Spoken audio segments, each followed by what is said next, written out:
സ്ത്രീരോഗ വിഭാഗം gynaecology doctor sister Teslin John 24 മണിക്കൂറും പരിശോധിക്കുന്നു. പ്രഗത്ഭനായ ഓർത്തോ വിഭാഗം ഡോക്ടർ ധനഞ്ജയ റെഡ്ഡിയുടെ 24 മണിക്കൂർ സേവനം ഇവിടെ ലഭ്യമാണ്. Sacred heart hospital, Panimooli, പാലാട്.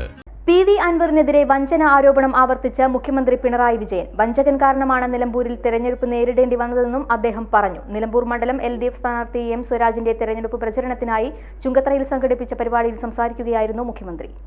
മുന്നോട്ട് നയിച്ച നമ്മുടെ പ്രിയപ്പെട്ട മുഖ്യമന്ത്രി, കേരളത്തിന്റെ ജനാധിപത്യ മുന്നണി ഗവൺമെന്റ്, ആ ഗവൺമെന്റിന്റെ പ്രവർത്തനങ്ങൾക്ക് എല്ലാ പിന്തുണയും നൽകിക്കൊണ്ട് അവർ സ്വീകരിക്കുന്ന നിലപാടുകൾ കാരണം പൊതുവെ അകറ്റി നിർത്താറുണ്ട്. അങ്ങനെ വലിയ തോതിൽ നമ്മുടെ സമൂഹത്തിലെ ഒരു വിഭാഗം അകറ്റി നിർത്തിയ ഒരു കൂട്ടരാണ് ജമാഅത്തെ ഇസ്ലാമി. ജമാഅത്തെ ഇസ്ലാമിയുടെ സ്വീകാര്യതയ്ക്ക് വേണ്ടി അവർ പലതരത്തിലുള്ള നടപടികൾ നേരത്തെ സ്വീകരിച്ചിട്ടുണ്ട്. ആ നടപടികൾ അതിൻ്റെ ശരിയായ ഉദ്ദേശം തിരിച്ചറിഞ്ഞതുകൊണ്ട് തന്നെ അതിൽ കുടുങ്ങാൻ അവരെ ശരിക്കറിയാവുന്നവർ തയ്യാറായിരുന്നില്ല എന്നതാണ് നേരത്തെ മുതൽക്ക് കേരളത്തിന്റെ അനുഭവം കാണിക്കുന്നത്.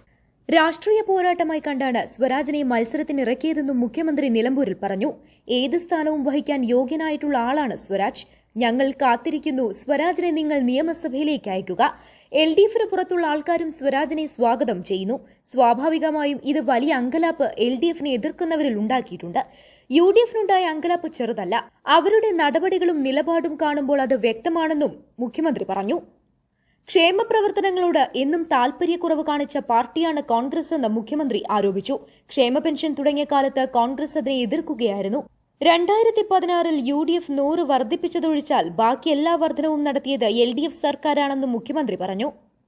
LDF പഞ്ചായത്ത് തെരഞ്ഞെടുപ്പ് കമ്മിറ്റി ചെയർമാൻ പറാട്ടി കുഞ്ഞാൻ അധ്യക്ഷത വഹിച്ചു. നേതാക്കളായ KP Rajendran, Kadannappally Ramachandran, Ahammed Devarkovil, VN Vasavan, V Abdurahman, CS Sujatha, Shobhana George, AC Moideen, സ്ഥാനാർത്ഥി M സ്വരാജ് എന്നിവർ സംബന്ധിച്ചു. News bureau, Edakkara. സ്വന്തം ഹൈസ്പീഡ് ഇന്റർനെറ്റ്, നമ്മുടെ സ്വന്തം ഇന്റർനെറ്റ്.